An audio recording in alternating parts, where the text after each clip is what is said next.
Rahim. Dear viewers, welcome to lecture 19 of our series on the interpretation of Surah Al-Baqarah. In today's session, we will reflect on verses 32 and 33. These verses continue the profound dialogue concerning the creation of humankind and the conversation between Allah and the angels. Let's begin with verse 32. Bismillahir Rahmanir Rahim. قالوا سبحانك لا علم لنا إلا ما علمتنا إنك أنت العليم الحكيم. Translation. They said, "Glory be to you. We have no knowledge except what you have taught us. Indeed, you alone are the all-knowing, the all-wise." This verse is a humble admission by the angels. It highlights a critical truth. It seems from the observation of this matter that every group of angels has been given knowledge specific to their task. For instance, those responsible for the management of the winds have complete knowledge of winds, but they may not have knowledge about water. Likewise, each angelic group is limited to its own domain. In contrast, humans have been granted comprehensive knowledge. Even if they know less than the angels in some specific fields, the totality of human knowledge spans across disciplines. This depth and breadth make human knowledge unique, a divine gift distinguishing humanity from the angels. This verse also reflects the humility of the angels and their complete submission to the divine will. They acknowledge that their knowledge is limited to what Allah has granted them, nothing more, nothing less. Now let's move on to verse 33.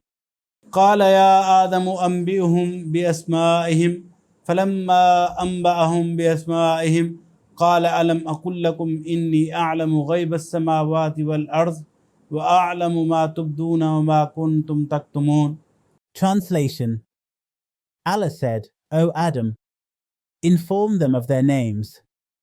Then, when Adam had informed them of their names, Allah said, "Did I not tell you that I know the secrets of the heavens and the earth, and I know what you reveal and what you have been concealing?" In this moment, Allah commands Adam, peace be upon him, to demonstrate the knowledge granted to him, to reveal the names of things to the angels. This was not just an act of naming, but a divine display of human potential and a declaration of man's role as the best of creation. This was the point at which humanity was honored with the title of Ashraful Makhluqat, the noblest of creation. And what earned this honor? Knowledge. It is through knowledge that humanity is able to distinguish between right and wrong, organize society morally, and strive for peace. Knowledge enables self-control, helps manage emotions, sharpens decision-making skills, and empowers people to resolve conflicts through reasoning. Where ignorance opens the doors to misunderstanding and conflict, knowledge helps us uncover truth, dispel confusion, and establish justice. Knowledge is the foundation of human rights, legal systems, and ethical standards. When Allah appointed mankind as his vicegerent, Khalifa, on earth, he didn't just grant power, he granted knowledge to balance and guide that authority. This knowledge includes not only spiritual insight, but also worldly sciences, technology, and research, all fields that continue to grow to this day. Every new discovery or invention is, in reality, an extension of the knowledge first taught to Adam, peace be upon him, knowledge rooted in the understanding of names. That is why every new invention begins with giving it a name, because no concept can exist meaningfully without a name. The verse says, وعلم آدم الأسماء كلها. And he taught Adam the names, all of them. This was a direct answer to the concern previously raised by the angels, their curiosity and hesitation about mankind's potential for corruption. By transferring knowledge to Adam, Allah made it clear that this same human being, endowed with free will and intellect, also possesses the ability to bring reform and harmony, tools given through knowledge. This dual potential, for corruption and for reform, is central to the human condition. And it is knowledge that strengthens the side of reform.